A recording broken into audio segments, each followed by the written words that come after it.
In clinical practice, we frequently observe complete AV block in the context of inferior wall STEMI. This association arises from the close anatomical and vascular relationship between the right coronary artery and the AV node. Anatomical studies indicate that in approximately 85 to 90% of individuals, the right coronary artery supplies the AV nodal artery. This artery perfuses the AV node, which is situated near the crux of the heart. During an inferior STEMI, occlusion of the right coronary artery results in ischemia of both the inferior myocardial tissue and the AV node. This ischemic insult impairs conduction through the AV node, leading to various conduction disturbances.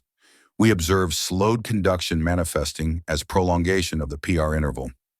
This can further progress to high-grade AV block or complete, also known as third-degree AV block.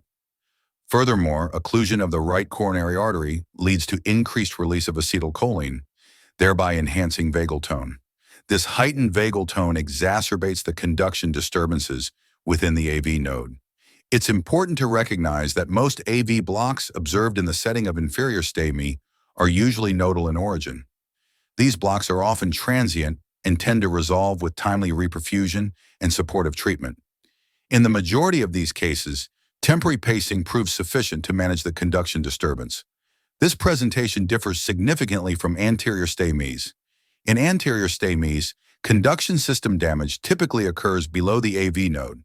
Consequently, anterior STEMIs are less frequently associated with AV nodal block. Development of AV block in this context often necessitates permanent pacing. To summarize, the right coronary artery's role in supplying the AV node explains the increased occurrence of complete AV block as a complication of inferior wall STEMIs.